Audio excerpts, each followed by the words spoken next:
Ponto de Vista. Apoio Grupo Mendes.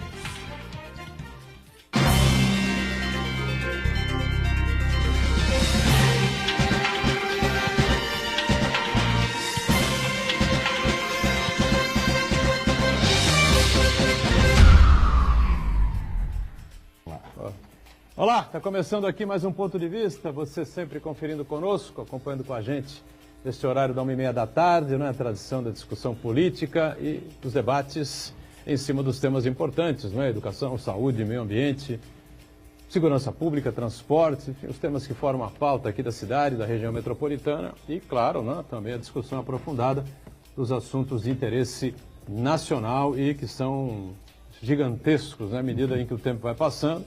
Estamos aí na reta final da Copa do Mundo, Nem a boa campanha da seleção brasileira traz aí um humor maior aí para o cidadão brasileiro de maneira geral, é isso que a gente pode perceber, O pessoal acompanha os jogos, torce na sua grande maioria para que o Brasil vença, mas as partidas encerradas, todo mundo baixa aí a poeira e se prepara aí para as horas seguintes, para as contas que têm que ser pagas, para os problemas aí do nosso dia a dia, a questão do desemprego, da dificuldade da economia girar, com sucesso, e parece que vai assim até o final do ano, já que essa indefinição eleitoral, evidentemente que atrapalha novos investimentos, geração de emprego, e, enfim, que dificulta mais ainda a roda da economia a girar, São os temas importantes para a gente colocar em pauta, colocar em discussão aqui no Ponto de Vista. Lembrando sempre que a nossa reprise acontece também de segunda a sexta-feira, sempre aqui na Santa Cecília TV, a partir das 8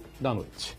Quem está conosco mais uma vez é o nosso Fernando Chagas, cientista político e atento aí a todas as questões e assuntos importantes da cidade e do país, Chagas? Tudo certo aí? Tudo certo, olá amigos, um abraço a todos, em especial aos telespectadores, Você falou da economia, realmente a economia ela vai continuar patinando até a posse do novo presidente. Mas quando o novo presidente assumir, ele também vai ter uma dificuldade muito grande para resolver todos os problemas econômicos do país, principalmente com a dívida pública.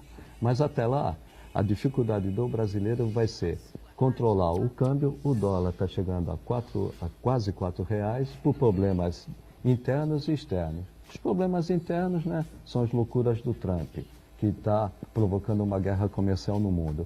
E interno, o nosso problema aqui de insegurança jurídica, insegurança econômica, insegurança política, que leva o dólar a crescer e a bolsa a baixar. E além disso, a falta de investimento, que preocupa muito o brasileiro, porque sem investimento não é desenvolvimento, ele está paralisado. Paralisado por tudo que nós estamos vendo no Brasil. Não está paralisado por causa da Copa do Mundo, está parado justamente por falta de uma segurança jurídica, uma segurança política, para que tenha bons investimentos e o Brasil volte a crescer. Também cientista político, Rafael Moreira retorna aqui ao Ponto de Vista, e participa também, colabora conosco com a sua análise sempre importante a respeito desse momento político, econômico, difícil que o Brasil atravessa, e uma hora isso tem que melhorar, Tudo certo aí, Rafael? Tudo bem, Boturão? Boa tarde, Fernando, boa tarde, Marco, boa tarde a todas e todos que nos assistem. Fico feliz em estar de volta, mas ao mesmo tempo um pouco triste, depois de passar um mês fora e você voltar e ver que, em certos aspectos, as coisas não mudaram muito, assim, A cidade de Mongaguá, por exemplo, a gente estava conversando ali fora agora, segue no imbróglio jurídico, político, a gente não sabe quem é o prefeito atual. Mas, por outro lado, a gente fica feliz de ver algumas coisas terem certa continuidade. Por exemplo, as prisões da Lava Jato, A gente nota aí que tem gente ainda sendo presa, tem gente ainda sendo investigada, e por esse aspecto eu fico até um pouco feliz em ver que as coisas continuam como estão. Assim, Mas tem gente sendo solta também. Também tem gente sendo solta. Sim, esse talvez seja o aspecto negativo. Marcos Santana sempre na ponta, acompanhando as redes sociais, nossas transmissões aqui do Ponto de Vista, a sua participação, que é sempre importante com a gente aqui. Tudo certo aí, Santana? Tudo certo, boa tarde a todos, boa tarde especial que nos acompanha ao vivo. Quero convidar você a participar do programa, mandando sua pergunta, crítica, sugestão, pelo Facebook, Ponto de Vista com Edgar Boturão, ou por e-mail, contato@pontodevista.tv.br. O programa também pode ser acompanhado ao vivo na internet, santaportal.com.br/tv. As edições anteriores ficam disponíveis também na internet, no nosso canal no YouTube ou na nossa página no Facebook. E você que nos acompanha na reprise às 20 horas, uma boa noite. Muito bem. sempre a gente lembrando, programa ao vivo até as 2h30, daí para frente até o horário que começa a nossa reprise, né? Às vezes coisas incríveis, inacreditáveis acontecem na combalida República Brasileira, né? Por exemplo, o afastamento do ministro, né? O ministro do Trabalho, esqueci o nome dele aqui agora, é Elton, né? Elton Yomura. Seria a deputada Cristiane Brasil, Cristiane né? Brasil. Que o STF, até hoje, inexplicavelmente, impediu a indicação feita pelo presidente Temer. Cabe ao presidente da República, ou cabia, né? Sei lá, o que cabe, o que não cabia. Ninguém entende mais nada do que acontece no país. Nós tivemos terça-feira aqui um bom exemplo disso, com os 3 operadores do direito que participaram com a gente aqui, deixando claro que é uma insegurança jurídica absolutamente total, né? Mas acabou o STF escrevendo certo por linhas tortas, porque a Cristiane Brasil está enrolada dos pés à cabeça com uma série de situações. E agora o afastamento do atual ministro do Trabalho, que foi lá na OIT, né? A doutora Thelma Rodrigues me comunicou hoje com mensagem. Foi esse cidadão, né, que esteve lá na OIT, dizendo que o governo brasileiro não tirou direitos de ninguém, batendo de frente com a Organização Internacional do Trabalho, que jogou o Brasil na tal lista negra, enfim, por conta da reforma trabalhista, né? E já o ex-secretário do Ministério, Leonardo Arantes, também teve prisão preventiva, ou seja, complicado o Ministério do Trabalho, hein, Chagas? É bastante complicado, e está complicado por quê? Os ministérios, eles não são, os ministros não foram escolhidos para os seus respectivos ministérios por uma questão de conhecimento ou de técnica, apenas como uma questão política. O Michel Temer, para governar nesse presidencialismo de coalizão que fala de cooptação, na realidade entrega cada ministério ou alguns ministérios para determinados partidos. Os partidos, eles têm autonomia para indicar, de acordo com a sua conveniência, os seus ministros. Muitas vezes esses ministros não têm o menor conhecimento das pastas e estão enrolados ou com uma questão jurídica ou até especificamente com a Lava Jato. Não precisa ser necessariamente com a Lava Jato. Muitos estão envolvidos com questões jurídicas que não levam à Lava Jato, mas estão envolvidos em desvio de dinheiro público. Mas o que mais preocupa nisso hoje em dia, quando eu falei a insegurança jurídica, a insegurança política, a insegurança econômica, é justamente a insegurança jurídica. O Rafael falou, prendeu muita gente, soltou muita gente. Não vou julgar o mérito, Boturão e telespectadores, se prendeu ou soltou. O problema é que está prendendo e soltando, muitas vezes não por uma questão jurídica, mas por uma questão de conveniência. Muitas vezes, uma ação, um pedido de liminar cai na segunda turma, você já sabe que você vai conseguir o habeas corpus. Muitas outras vezes, cai na primeira turma, você sabe que não vai conseguir o habeas corpus. Então, o Supremo dividido, cada um decidindo individualmente quando deveria decidir como um colegiado. Inclusive, ontem foi aprovada na Câmara, em caráter terminativo, uma lei que determina que uma liminar ela só vai ser expedida com a maioria do Supremo Tribunal Federal em plenário. Não pode ser mais decisão monocrática. Monocrática. Vai para o Senado, eu acredito que também... Senão o poder do ministro se transforma o dono do país, o dono do país, sem julgar o mérito. O ministro do STF, quer dizer. Se o Gilmar Mendes, sem julgar o mérito, se tinha argumento jurídico ou não, mas o Gilmar Mendes impediu que o presidente Lula assumisse o ministério. Ali a gente viu por uma questão de conveniência. No caso da também ministra Cristiane Brasil, também, se não me falha a memória, o Luiz, presidenta, né? O presidente do Supremo, foi Carmen Lúcia? A Carmen Lúcia também impediu que ela assumisse. É um ato privativo do presidente da República. E o judiciário, se ele quiser realmente suspender liminarmente, tem que passar pelo Congresso. Pelo Congresso não, pelo plenário. É assim que manda a Constituição.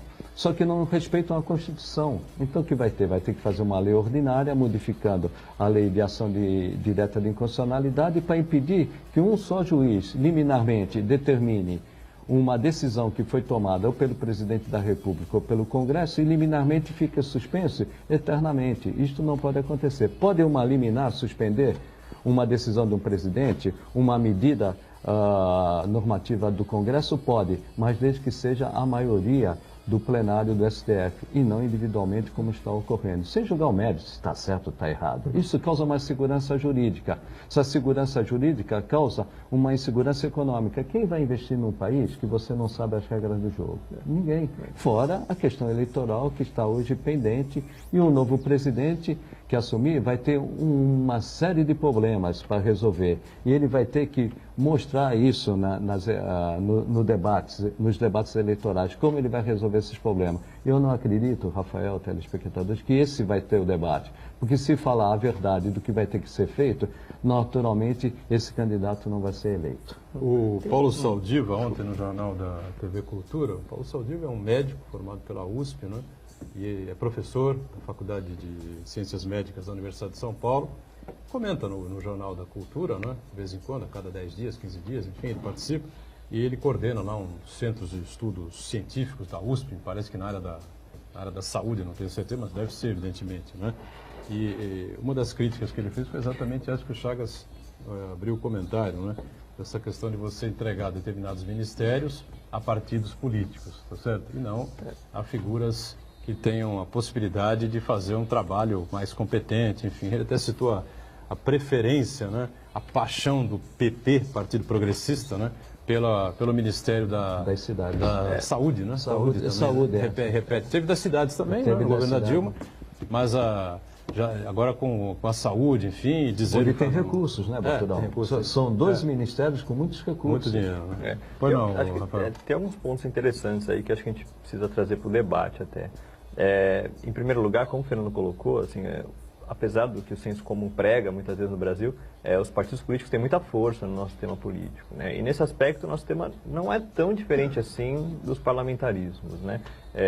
Para quem não sabe, assim, os gabinetes de governo nos sistemas parlamentaristas são formados mais ou menos pela mesma lógica do nosso regime presidencialista, né? As pastas são distribuídas de acordo com o tamanho de cada bancada e assim que você governa, né? No nosso caso em específico, as pastas são distribuídas de modo que o presidente consiga conquistar 2/3 dentro do Congresso, né, dentro do Poder Legislativo, para que assim ele consiga aprovar PECs, né, propostas de emenda à Constituição, sobretudo. Isso já é histórico e tal.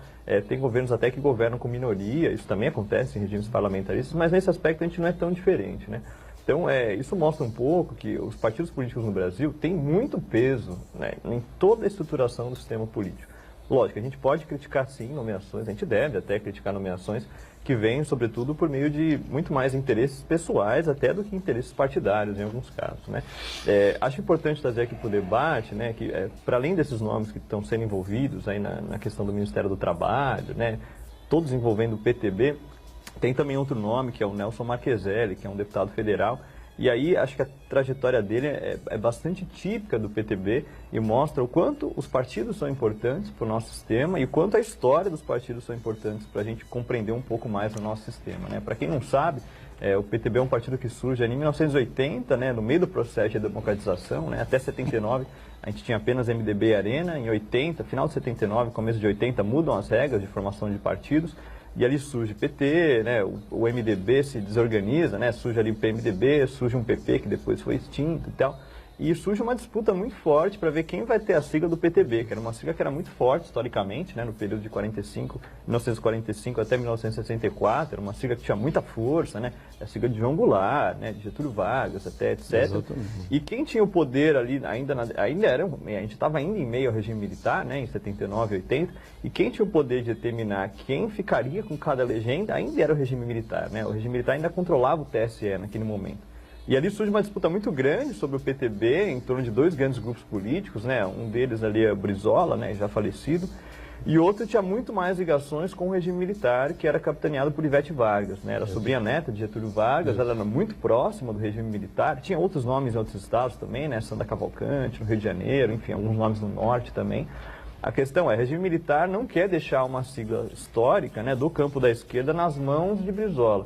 Então passa para quem era comprometido com o regime militar até pouco tempo atrás, né? Então, muitos dos políticos que fundam o PTB naquele momento e que depois seguem nele, tinham suas ligações com o regime militar. E é o caso de Nelson Marques Velho, assim, acho que ele é bem exemplar nesse sentido. Ele foi deputado, se eu não me engano, pela Arena também, foi vereador. Houve um bate-chato histórico, né? Exato. Né? Assim, Ivete Vargas contra o Brizola, sim, e era uma perdeu e série de fundou nomes. o PDT. Né? Exato, assim, era uma série de nomes ali que tinham a sua ligação com o regime militar, estavam no campo da direita, mas para que não se permitisse que a sigla histórica do PTB, que era uma sigla da esquerda, caísse nas mãos da esquerda de novo, se deu essa sigla para nomes ali muito questionáveis, né? Como já falou, Ivete Vargas, esse monte de nome que está sendo investigado agora por conta do Ministério do Trabalho e tal. Isso para dizer o quê? Assim, né? A história dos partidos políticos e os partidos políticos em si são muito importantes para a gente tentar entender o que é o sistema político, né? Sempre procuro explicar para as pessoas, assim, se afastem do senso comum de que votem pessoas, não votem partidos, partidos não importam, assim, isso é a maior bobagem, assim, né? As pessoas sempre quando se candidatam estão filiadas a partidos e o partido que ela faz parte tem muito peso e tem muita história e tem muita importância, né, no nosso sistema político. O resto aí, a gente lembrar que o Roberto Jefferson Exato. continua pilotando o Exato. PTB, né? Exato. Manda.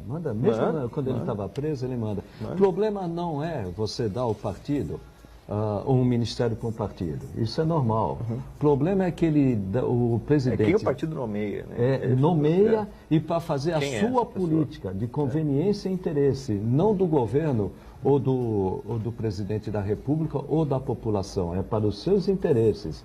Isso que distorce. E nesse governo Temer aconteceu exatamente isso. Foi dado o Ministério da Saúde ao Partido Progressista. De progressista não tem nada, né? Que agora era só não Arena, tem mais né? partido, né? São apenas progressistas, né? O nome do exato. partido. Que convidou o Raul Kutait. Né? É isso. Um infectologista muito conhecido em São Paulo, enfim. E o que aconteceu? O Raul Kutait pediu autonomia. Autonomia. Eu aceito, faço o sacrifício, lógico que ele vai ganhar 30 mil, 40 mil, não sei, 35 mil, não sei, 32 mil como ministro, e deve ganhar mais de 100 mil como médico, 150 mil, sei lá, um médico desse peso, desse porte, né?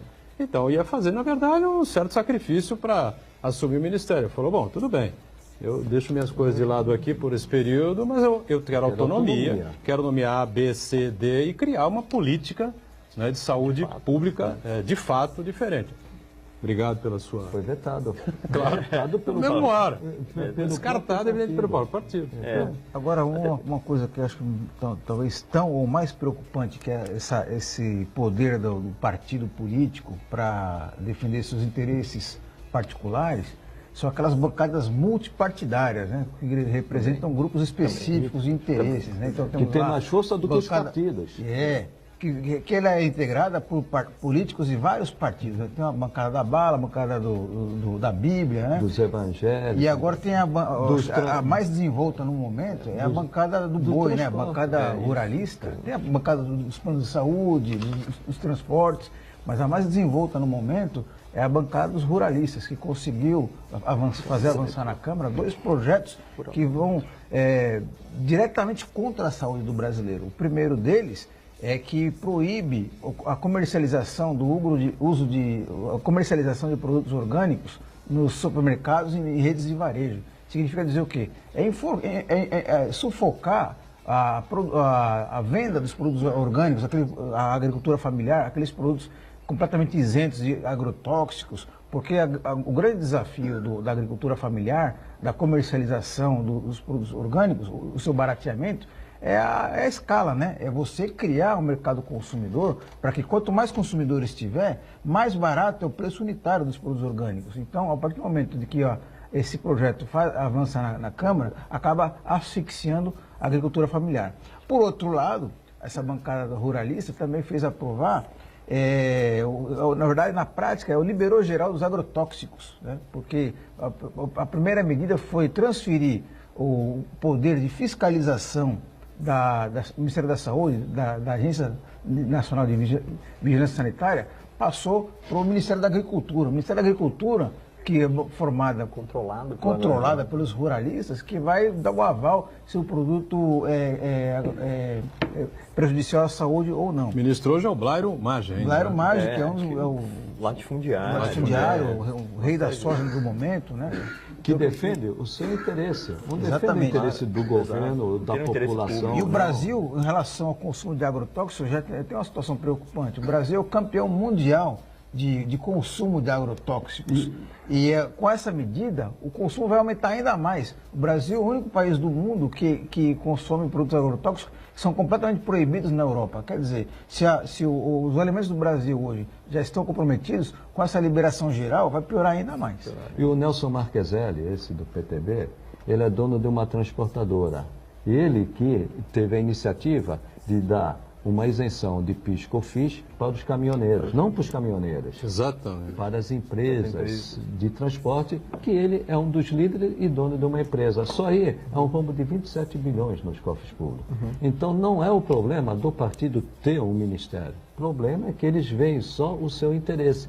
Como não é problema... Corporativos, né? Corporativo, né? Uma liminar no STF, só que a liminar no STF não está com fundamento jurídico, está por interesses e conveniências próprias ou de terceiros.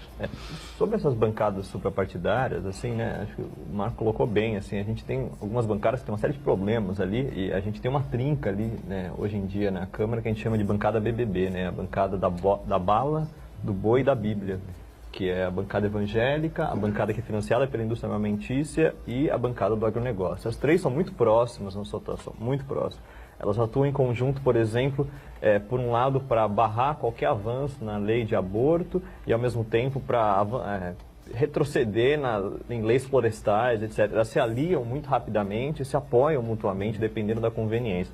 A questão é, hoje em dia a gente felizmente tem algumas formas de mapear isso, de acompanhar essa atuação dessas bancadas, né? Estava checando aqui agora, tem uma página muito bacana que chama Ruralômetro, que acompanha justamente a bancada do agronegócio. Assim. Então você pode acessar lá e ver quem são essas pessoas, como elas financiam essas campanhas e a serviço de quais interesses elas atuam dentro do Congresso. Então fica a sugestão para as pessoas se informarem sobre quem são essas pessoas que estão parte dessas bancadas e que, em grande parte, vão buscar o seu voto aí nas eleições desse ano. E a grande esperança, rapidamente, doutor, a grande esperança da população brasileira é que o novo Congresso vai ser diferente. Não vai. A renovação vai ser a menor dos últimos anos, não vai chegar a 40% de renovação. Então, e essas bancadas, independentemente de ser deste ou do partido, elas vão continuar prevalecendo, defendendo os seus interesses. Então, o que eu vejo vai ser uma grande decepção. E o novo presidente, seja ele quem for, além dos problemas econômicos e financeiros que ele vai ter que enfrentar, ele vai barrar e dar de frente com esse mesmo Congresso, que vai defender os seus interesses e vai continuar refém desse Congresso. Essa é a preocupação. Mas agora o nosso intervalo, né? Eu ia falar mais do intervalo, não é o primeiro ainda, né? Vamos para um break então, voltamos daqui a pouquinho com o ponto de vista, já já.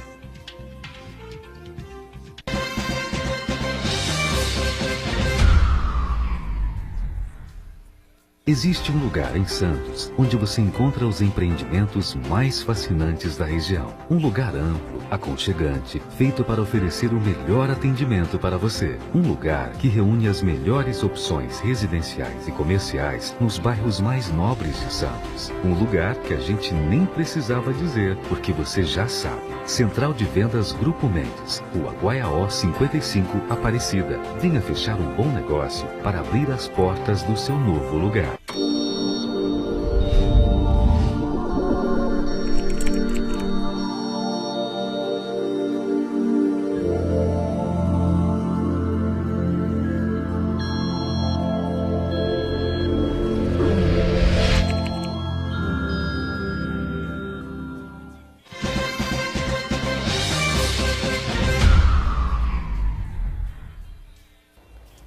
Tudo bem, voltamos, sequência do ponto de vista aqui com o Fernando Chagas, com o Rafael Moreira, né? O Santana sempre aí atento às redes sociais e a gente acompanhando ontem no Roda Viva, por exemplo, da TV Cultura, estava lá Luiz Marinho, né?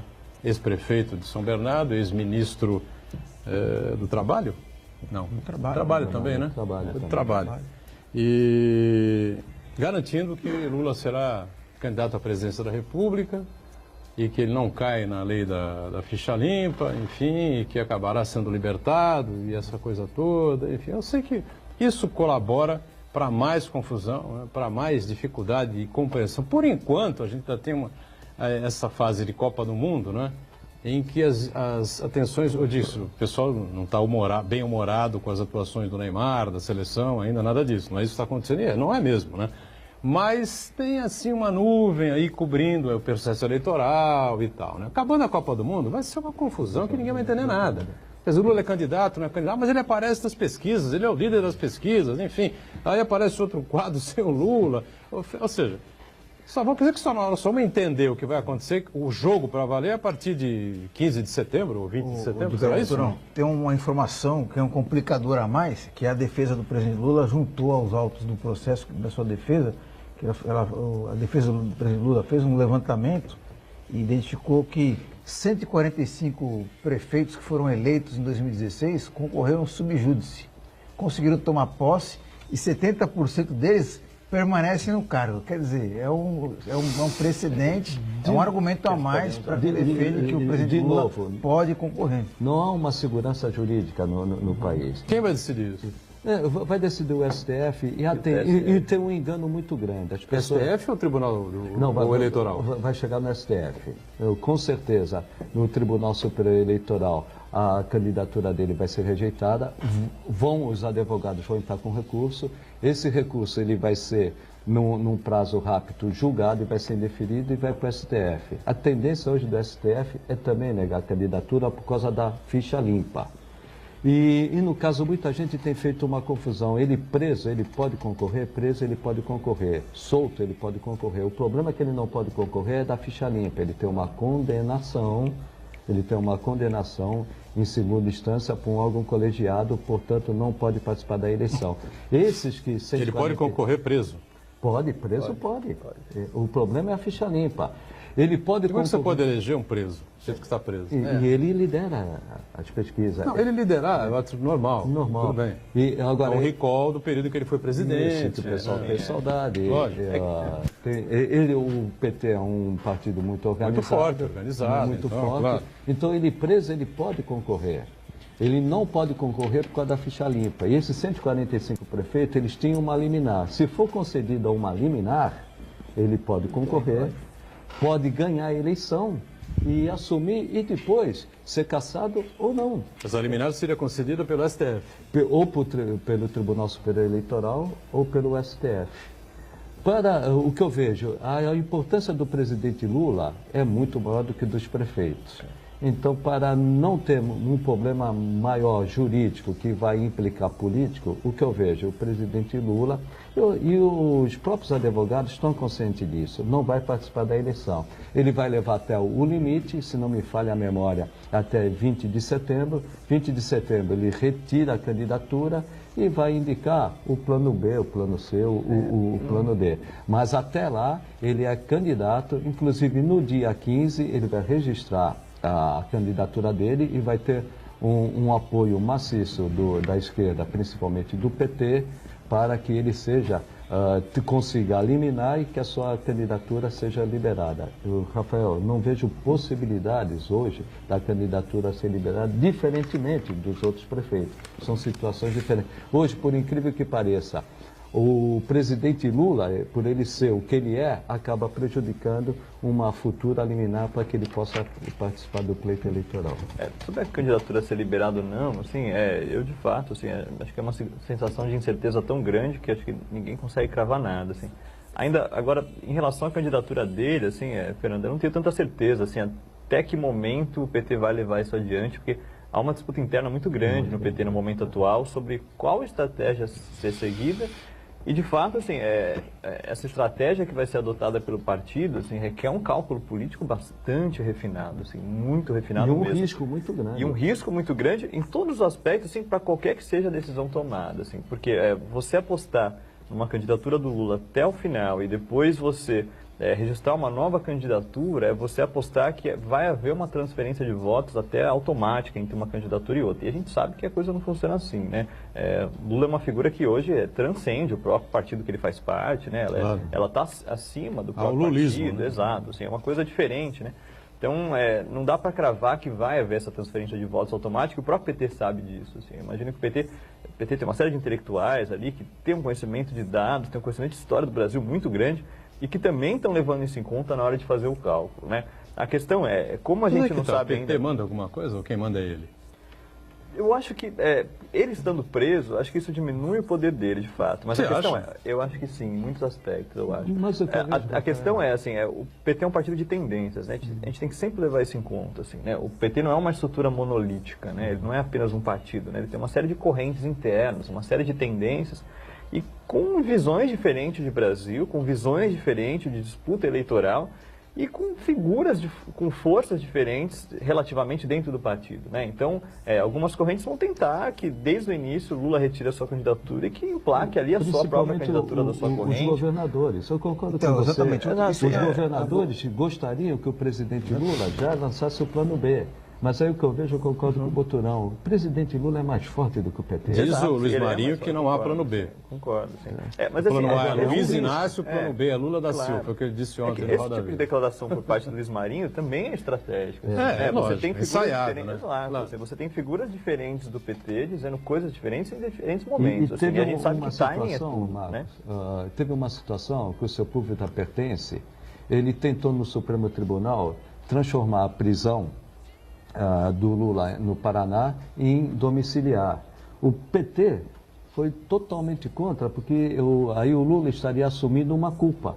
Uma culpa exato, que ele diz que não tem. Inclusive a carta que antes de ontem ele publicou, mostrando que Negando ele não, mais uma vez, mais né? uma vez. Então essas estratégias, Rafael, eu concordo contigo, eles estão batendo cabeça. E está isolando o PT. O PCdoB, que sempre foi muito ligado ao PT, não deve ir com o PT se essa situação se confirmar. O PSB, ontem até conversando com o Marcos, também não deve ir. Ele vai ficar isolado. É uma situação, Rafael, de risco. Mas eles estão confiando nisso, que num determinado momento, e as pesquisas mostram isso, o Haddad, quando fala que tem 2, 3%, quando fala que ele vai ser apoiado por Lula, ele já passa para 12, 13%. Então eles estão confiando nisso. Eu acho Agora, que- Rafael, Lembrando que 20% coloca o candidato no segundo turno. e essa questão é tão complexa que quando a gente fala da presença ou não do presidente Lula, não é em relação apenas à corrida presidencial. E a presença dele ou não influencia muito as disputas estaduais, né? Muitas vezes o Lula, sendo candidato do PT, ele consegue aglutinar nos estados uma série de alianças políticas. Norte que, e Nordeste. quando ele não está, a aliança praticamente se esvai, né? Então isso daí vai pesar muito na hora dos caciques locais definirem as suas coligações. Um governador de outro partido, que não do PT, que gostaria de estar ao lado do Lula, do Norte e Nordeste, na eleição, porque é praticamente certo dele conseguir uma vitória ao lado do Lula. Ele vai aceitar estar do lado do Fernando Haddad, que nem conhecido é? Esse é o problema que eu concordo com o Rafael. É uma jogada de Eu acho que esse pessoal vai jogar as cartas na mesa e colocar a espada no peito do partido. Né? Sobre isso, Para Marcos. vocês resolvem agora, já, em começo de agosto, ou nós vamos ficar à distância.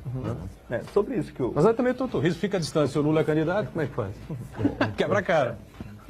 Sobre isso que o Marco coloca, assim, tem um estudo muito interessante de um professor meu, Fernando Limonge, eu não vou saber o nome do artigo de cor, assim, até posso procurar aqui no intervalo, que ele foi explicar como a disputa presidencial ela é estruturante de todo o sistema político brasileiro nos níveis estaduais, né?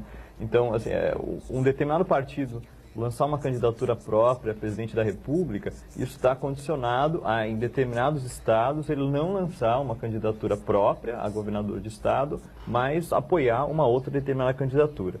A questão essa relação, esse jogo entre eleição presidencial e eleições estaduais, ela se deu historicamente no Brasil, aí desde 89, em torno de dois grandes polos, né, que é o polo do PT e o polo do PSDB. Esses dois polos, eles estruturam a disputa nacional, né, no nível presidencial, mas eles também são replicados no nível estadual. Então, na grande maioria dos estados, você tem ali dois polos que também estruturam a política nacional e que podem ou não ser candidaturas diretas de PT e PSDB, mas com esses dois partidos compondo essas duas principais coalizões que estão disputando as eleições para governador de estado. Eu concordo com o que o Boturão coloca, que no momento atual a coisa fica meio em suspenso, né, por conta de Copa do Mundo e tal, parece que a poeira um pouco abaixou e tal, as coisas continuam acontecendo, né, mas assim que a Copa acaba, né, os partidos começam a se encaminhar para as suas convenções e definir de fato quais vão ser as suas candidaturas. Nem só Copa do Mundo, mas sobe o gás, sim, a inflação está botando e aí a coisa cabeça começa para a fora, ficar, e aí a coisa tá começa com a ficar mais dificuldade, clara, está comprando sol que era estritamente necessário, só que eu digo 80% do brasileiro, ou mais um pouco, fazendo isso, né? E aí a coisa começa a ficar um pouco mais clara, né, a partir agora das convenções e tal. E o papel que alguns partidos vão cumprir vai ser fundamental, né? A gente comentou aqui do PCdoB e do PSB, né? O PSB é um partido que orbitava durante muito tempo em torno do PT, né? Tentou ali ter um certo protagonismo com a candidatura de Eduardo Campos, né? Depois Marina Silva se filiando e sendo a candidata por parte do partido. A questão era, um partido que estava bastante dividido, né? Ele entre uma ala mais à esquerda e uma ala mais à direita. Ele perdeu a sua ala mais à direita para Democratas, né? Conforme Rodrigo Maia assumiu a presidência da Câmara dos Deputados, uma série de parlamentares migraram para o DEM, né? Atrelando-se ao governo Temer e tal. Enquanto isso, antes da prisão de Lula, né, o PT estava tentando trazer de volta o PSB para sua órbita, né? Já o PCdoB é um comportamento um pouco mais diferente, assim, né? O PCdoB já tem lançado a sua candidatura própria, né, com a Manuela Dávila, que ainda não se sabe até que ponto vai ser levada a candidatura adiante, né? Muito depende, como se falou aqui, muito depende do comportamento que o PT vai ter, né? E também do Lula, né? A candidatura do PT é estruturante de praticamente todo o sistema político brasileiro, seja em favor ou seja em oposição a ela, né? Então, muitos partidos que orbitam em torno do PT, mais uma vez, estão condicionados a ter sua candidatura própria ou não, independente do que o PT vai fazer. Lógico, alguns partidos de esquerda já definiram que vão ter candidatura própria, independentemente disso, né? O PSOL é esse caso, né? Guilherme Boulos já disse que sua candidatura, né, não vai ser retirada de qualquer maneira, independente de Lula ser candidato ou não. Mas outros partidos à esquerda orbitam em torno do PT e seguem orbitando, independentemente da prisão de Lula ou não, né? Resolveríamos isso facilmente, né? Só você criar uma legislação eleitoral proibindo, não é, que alguém que foi presidente da República durante 4 anos, disputou a reeleição e ganhou ou perdeu, nunca mais poderá ser candidato a presidente da República. E valendo da mesma forma para governador de estado e para prefeitos municipais. Nos Estados Unidos é assim. Outras potências pelo mundo afora não são assim e tal. Mas por que é que o sujeito que governou um país durante 8 anos tem que se candidatar de novo? Não, na maioria dos países... O Lula está aí sem tendência PT, anti-PT, Lula, anti-Lula. O Lula está aí no quadro político brasileiro há 40 anos. Sabe o que são 40 anos, meu amigo? Eu não vou nem perguntar a tua idade, porque você não tem isso de vida. Está até longe disso, tá certo?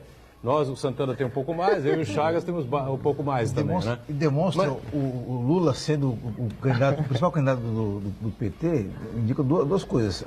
Primeiro, a completa incapacidade de renovação dos seus quadros, né? E o segundo, as grandes lideranças estão completamente fora, estão presas, né? Pois exatamente. E a incapacidade da oposição também. Né? Como é que você não consegue do outro lado, né, em cima disso? Da oposição ao PT também. Dificuldade enorme. O candidato... Mas também a Lava Jato tem muito a ver com isso. E é nesse ponto da Lava Jato, o Rafael falou do Fernando Limonge, né?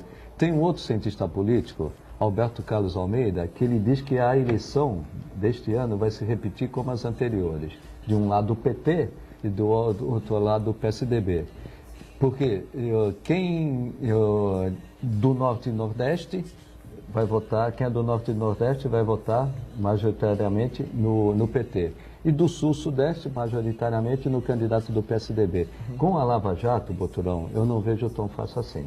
Também não vejo tão fácil assim. Eu acho que a Lava Jato, ela pegou no coração e desmontou todo o esquema político de anos e anos de financiamento de campanha que montou toda essa estrutura. Eu vejo que simplesmente olhar para o passado e dizer, pode repetir, Rafael, PT e PSDB, mas dessa vez... Não, vai ser muito mais apertado, claro. Você tinha PT e PSDB com 70 e tantos por cento de intenções de voto, os dois candidatos no segundo turno, ou ganhando direto. E o PT e o PSDB, antes do segundo turno, no primeiro turno, eles vêm perdendo voto, os dois juntos. Sobre essa colocação do Alberto Carlos Almeida, assim, eu lembro, ele tem uns estudos muito bacanas, assim, ele é talvez dos maiores especialistas no Brasil em geografia do voto, assim, ele tem uns estudos muito legais, livros muito bons publicados e tal. E sobre essa questão que você coloca, Fernando, sobre o Brasil, ali a gente mais ou menos mapear, né? O Nordeste tomar um pouco mais como referência o PT e o Sudeste, Centro-Sul, tomar um pouco mais como referência o PSDB. Eu acho importante a gente pontuar que assim, isso não é muito diferente do que acontece na grande maioria dos países do mundo. Assim. Os partidos têm enraizamento social em diferentes setores, em diferentes regiões. Né? A gente muitas vezes vê esse tipo de distribuição geográfica do voto, e isso, sobretudo aqui no Centro-Sul, sobretudo aqui no estado de São Paulo, isso fomenta uma xenofobia sempre muito forte quando se divulga resultados eleitorais, muito, né? A gente ouve as coisas mais escabrosas aí possíveis quando sai o resultado de uma eleição e a gente vê que proporcionalmente o PT ou outros partidos de esquerda tiveram uma votação melhor no Nordeste, em outras regiões e tal. E isso fomenta um discurso que muitas vezes é racista até, e a gente tem que sempre denunciar isso. A questão Sul é contra isso. o norte. Exato. Isso reproduz um comportamento que é notado na grande maioria dos países, né? Por exemplo, você pega a geografia do voto nos Estados Unidos, o Partido Democrata sempre tem uma votação ali forte em regiões Nordeste, na beirada ali, estados como Califórnia e tal. O centro é uma coisa bem mais republicana, aquela coisa bem mais conservadora, né? O voto no Trump foi majoritário na última eleição e tal. Então, assim, essa distribuição geográfica do voto, ela não pode servir como fonte de argumentação para sustentar discursos racistas, preconceituosos, xenófobos, que a gente tem obrigação até de combater e sempre questionar no momento eleitoral e nesse tipo de espaço que a gente tem aqui também. Um intervalo mais, lembrando que ontem o prefeito Paulo Alexandre Barbosa, o prefeito de Santos, esteve com a gente aqui, em determinado momento discutimos aí o fato de termos eleições em outubro, né? E a votação em candidatos à Assembleia Legislativa e à Câmara Federal, diretamente ligados, enraizados politicamente aqui na cidade, na região metropolitana, São Vicente, Praia Grande, Cubatão, Guarujá, enfim, o prefeito se colocou absolutamente a favor, né, de que as pessoas aqui na região observem bem os seus candidatos e procurem descarregar os votos nas pessoas mais próximas. Vamos falar um pouquinho sobre isso no bloco que vem aí na sequência, já já.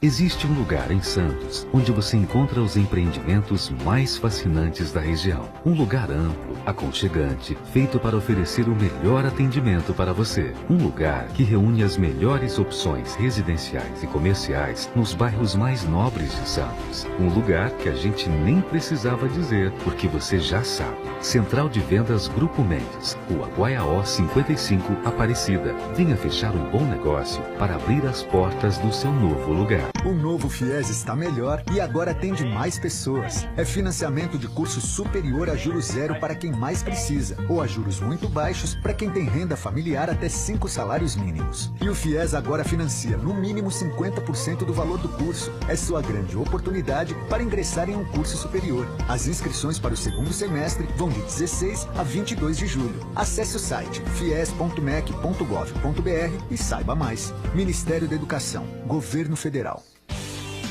A Universidade Santa Cecília quer ajudar você a realizar seus sonhos. Faça sua inscrição para o vestibular da Unisanta e estude na melhor universidade da região. Cursos presenciais e à distância com excelentes avaliações do MEC. Aproveite descontos de até 25% na matrícula e nas mensalidades. Vestibular Universidade Santa Cecília. Inscreva-se já. unisanta.br/vestibular.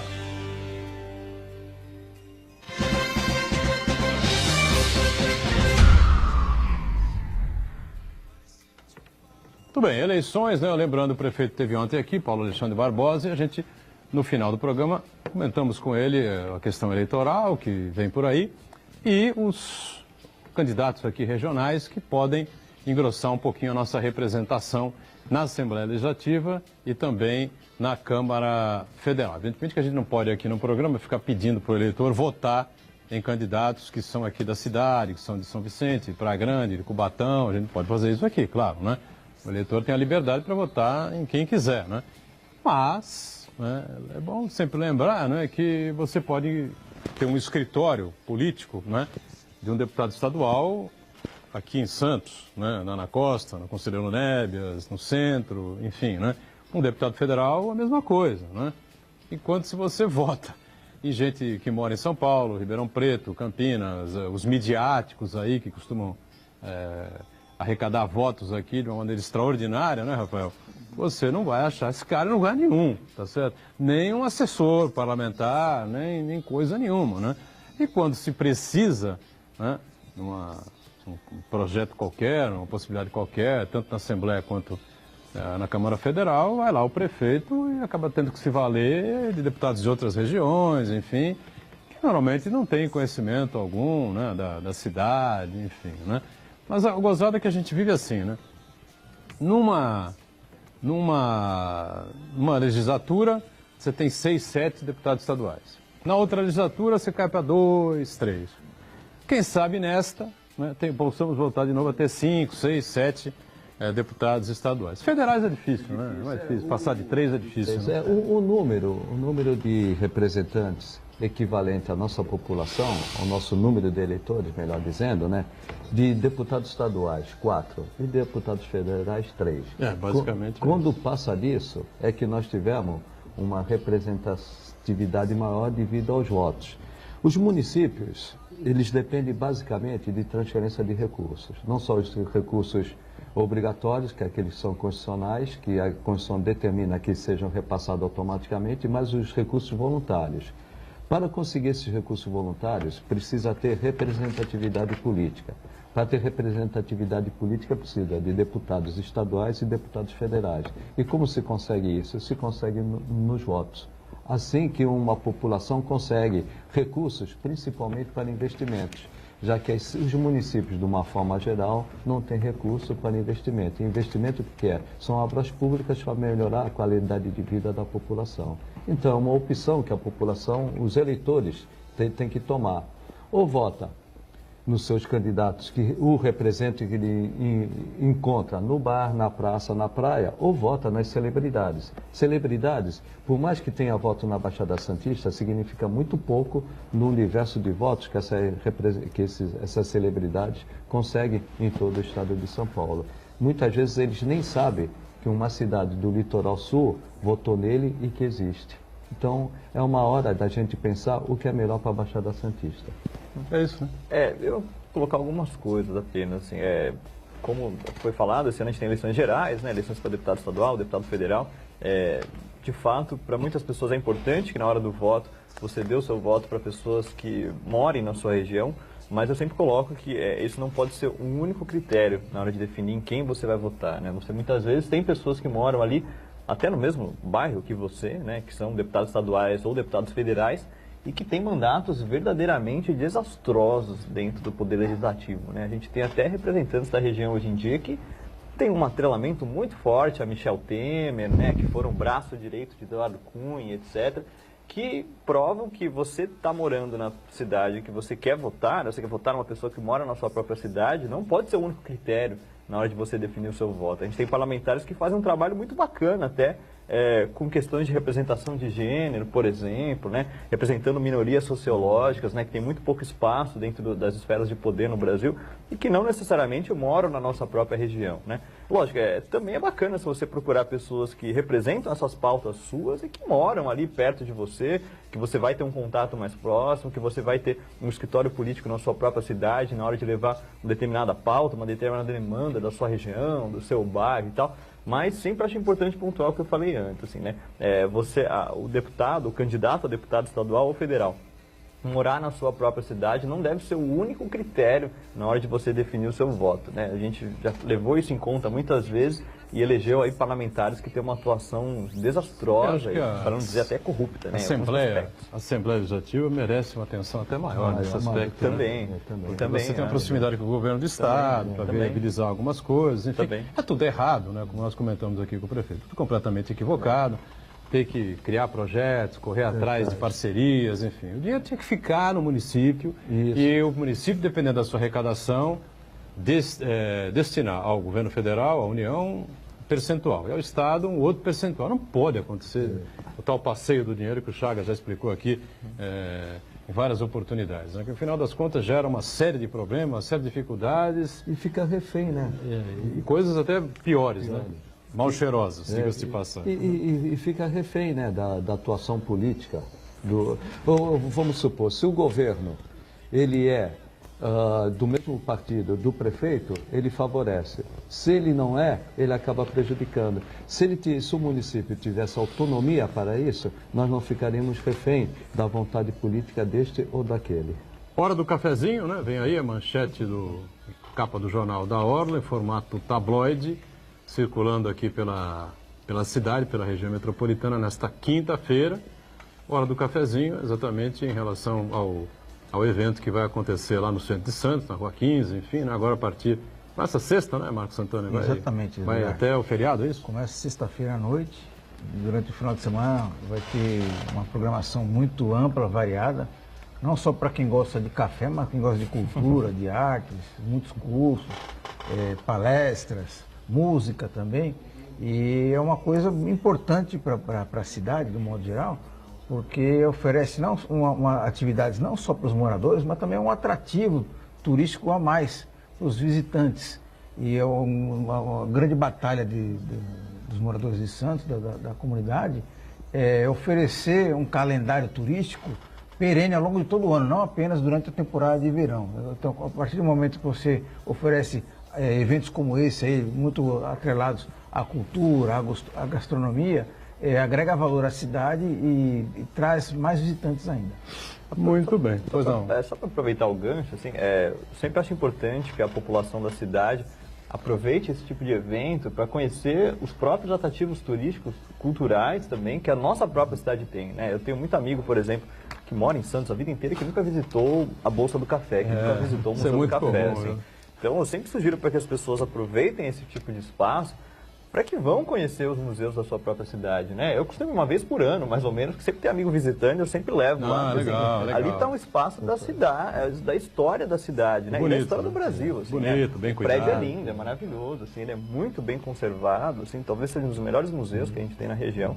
Então fica a sugestão para as pessoas que forem ao festival, que aproveitem o festival também para conhecer um pouco, né, dos aparelhos turísticos e museus e culturais que a gente tem na nossa própria cidade, né, para que você conheça a história da própria cidade em que você vive também. Bom, em sessão extraordinária na última terça-feira, a Câmara de Santos, né, Câmara Municipal, acabou aprovando lá o projeto de lei complementar que altera a lei de uso e ocupação do solo aqui em Santos, né? O Glaucus Farinello, que é o secretário adjunto, né, de Desenvolvimento Urbano, esteve aqui há 15 dias aproximadamente, né, e explicou com riqueza de detalhes todas essas alterações à proposta da prefeitura, enfim. E ele colocou explicou com muita propriedade, explicou com muitos detalhes, enfim, né, um tal do ponto polêmico, né, que havia nessa legislação. O Chagas acho que acompanhou isso, Acompanhei. né? Essa coisa dos faixas e corredores de amortecimento. Aquilo era para você não ter uma relação direta de impacto, né, entre residências, não é isso? O porto, enfim, uma área possivelmente de industrial, fábrica, alguma coisa desse tipo, né? Mas o pessoal não gostou, né, Chagas? São duas visões completamente diferentes. Aquele do arquiteto e do urbanista. Ele entende que tem que ter uma preservação, e eu também entendo, né, do lado residencial. E do lado daquele que, no meu caso, inclusive foi proposta da Secretaria de Finanças com meu apoio, de ter atividades comerciais e também de portuárias, desde que não atrapalhasse a boa convivência dos moradores. Isso chama faixa de amortecimento. Ia ter, de um lado, nessa faixa, atividades portuárias que não perturbassem a área residencial que ficaria do outro lado. Houve uma resistência muito grande da população. A Câmara, com sua liberdade que ela tem, decidiu retirar essas faixas de amortecimento. Então passou a lei do uso de ocupação de solo com várias inovações. Uma das mais importantes seria atividades comerciais até 300 metros quadrados, de área, para que em vias locais são aquelas vias pequenas e estreitas para que elas possam realizar a sua atividade econômica. Esse eu acho que é o ponto mais importante.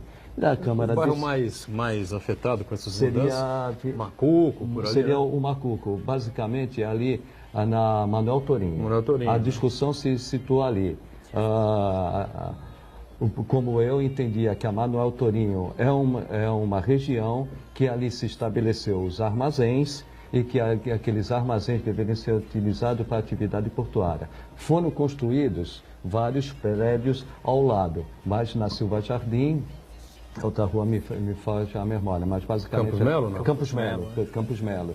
E que eles entendiam que a atividade portuária naqueles armazéns prejudicaria a boa convivência dos moradores daquela região. A Câmara, conversando, dialogando com a população, entendeu em acabar com essas faixas de amortização. Prevalece aquilo que foi decidido. Agora, aqueles armazéns, eles não vão poder ser utilizados para atividades portuárias e terão que ter um novo destino, enquanto que os moradores Mas que terão... destino podem ter esses armazéns? Essa era a minha discussão. Dúvida, né? Os proprietários vão ter prejuízo, eu acho. Né? Essa era a minha discussão. Prevaleceu a visão da população, que é junto com a Câmara, que é que deve hoje vigorar daqui para frente, independente do meu modo de ver. O meu modo de ver seria conviver residências de um lado na Silva Jardim e na Manuel Torinho, nesses armazéns que estão construídos há muito tempo, seria sim atividade portuária. Prevalece o que foi aprovado e assim nós vamos conviver e vamos ver a utilização daqui para frente desses armazéns que estão ali construídos há muitos anos. Essas faixas de corredores de amortecimento, quando o Glaucus Farinello esteve aqui no programa, eu achei interessante as ponderações que ele fez, enfim, né? Claro. Não passou. Sobre essa discussão, assim, eu estive ausente nesse último mês, né? Eu fui acompanhando os debates mais à distância. Antes disso, eu estava acompanhando mais de perto. Eu acabo sempre adotando uma postura um pouco mais crítica em relação a esse tipo de discussão, sobretudo em relação ao processo, muito mais do que até o resultado, né? A lei que saiu disso tudo, né? Uma lei como essa, que altera profundamente, né, a nossa cidade, a nossa estrutura urbana, as relações de convivência que as pessoas vão ter nesses bairros a partir de então, essas leis têm que ter uma discussão muito mais profunda, no meu ponto de vista, do que tem tido e com uma consulta popular muito maior. Mas, né? A gente tem que... Foi feito. Não, sim, foram feitas audiências públicas, foram feitas consultas Rafael, e tal. participei de umas 4 ou 5 audiências Sim, públicas. a questão é assim, eu acho que o Conselho Municipal, por exemplo, que decide esse tipo de questão, acho que tem uma correlação de forças ali que é muito desfavorável para a população e acho que a gente ainda não incorporou na nossa própria convivência democrática outros mecanismos de consulta que fazem parte da Constituição de muitos países. Por exemplo, quando você tem uma discussão como essa, que vai alterar profundamente toda a cidade, você consulta a cidade por meio do voto, né? Você vai explicar ali o que vai acontecer na cidade e tal, não sei o quê. Você distribui qual vai ser o impacto para essa população e os diferentes campos que defendem cada uma dessas visões têm o direito até de fazer campanha, muitas vezes, né? A gente não tem incorporado ainda no Brasil... Exato, uma coisa plebiscito. Como eu falei, assim, acabei de passar um mês na Bolívia, a Constituição de lá prevê que qualquer obra de impacto ambiental ou social numa determinada região obrigatoriamente tem que ter um mecanismo de consulta para a população que vai ser afetada naquela região 6 meses antes. Então você vai lá, você faz uma urna, você faz com que a população vote se ela quer ou não uma mudança e se ela quer uma mudança, qual será essa mudança, né? Porque de fato podem haver mudanças, né? As cidades crescem. Na China, o laudo ambiental ele é produzido 6 meses depois da obra concluída. E aqui a gente sabe, assim, as cidades têm dinâmicas diferentes, né? A população cresce, diminui, enfim, uma série de questões acontecem, então as cidades se transformam. A questão a população tem que ser protagonista dessas transformações, ela tem que ser ouvida, né? Nesse caso, eu trabalhei nessa lei de uso de ocupação de solo durante 3 anos, junto com a população, no Conselho Municipal de Desenvolvimento, não só eu, mas todos, o corpo técnico, principalmente da CEDUB. Ela foi muito debatida, em que pese, muitos vereadores até reclamaram disto, mas o debate ele foi amplo. Há 3 anos nós estamos tratando dessa lei e sendo discutida em conselhos municipais, em audiências públicas, inclusive antes de mandar para a Câmara, o Conselho Municipal de Desenvolvimento Urbano teve representantes, inclusive, do bairro de Vila Nova, ali para discutir. Neste caso, o que eu vejo, quem é o representante da população? A Câmara. E foram os representantes da população na Câmara e derrubaram aquilo que eu entendia que era o melhor para a cidade. E prevaleceu o entendimento da população. Então eu vejo que houve discussão. Mas criou-se mais um bairro, né? Criou mais um bairro. Mas assim, é justamente esse ponto que eu acho que eu questiono, assim, Fernando. Eu acho que a gente tem uma visão da democracia brasileira que é muito mais focada no aspecto representativo do que no aspecto participativo. A gente tem uma diferença muito grande entre os espaços de debate e os espaços de deliberação. A gente acha que espaço de deliberação participação é somente aqueles que foram nossos eleitos, etc. A gente acha que a participação política, no sentido, né, na hora de mudar de fato uma política pública, tem que se dar sobretudo por essas pessoas que nós elegemos a cada 2 anos e que muitas vezes mudam de opinião, mudam de comportamento, mudam os interesses que eles defendem, etc. Eu acho que essa participação pode se dar em momentos não eleitorais de maneira também deliberativa, não meramente consultiva, né? A gente tem, de fato, audiências públicas, a gente tem uma série de conselhos aí que debatem algumas coisas muito interessantes até para a cidade. A questão é, a correlação de força nesses espaços, ela sempre desfavorece a democracia participativa, ela sempre favorece aqueles espaços onde já foram eleitos representantes para que eles sejam aqueles que decidam, né? E não a população, mas enfim, uma visão diferente de democracia. Esse 59º bairro, o Vila Aiden, fica ali na proximidade do Boqueirão ou do Embaré, é isso? Canal 4, ali. Canal 4? Frei Francisco Sampaio. Frei Francisco Sampaio. E Siqueira Campos. Um bairro pequenininho, né? Pequenininha, A Vila Aiden, então. Tá bom.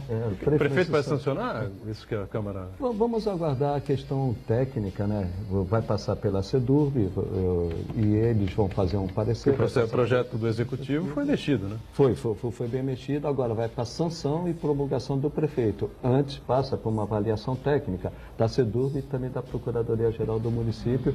Com base nisso, o prefeito decide. Muito bem. Fechamos então mais um ponto de vista, agradecendo sempre aqui ao Chagas, ao nosso Rafael Moreira, Santana diariamente aqui com a gente, você conosco, segunda a sexta-feira ao vivo, 1h30 da tarde, o nosso ponto de vista e a reprise aqui na Santa Cecília TV às 8 da noite. Valeu, gente. Obrigado. Tchau.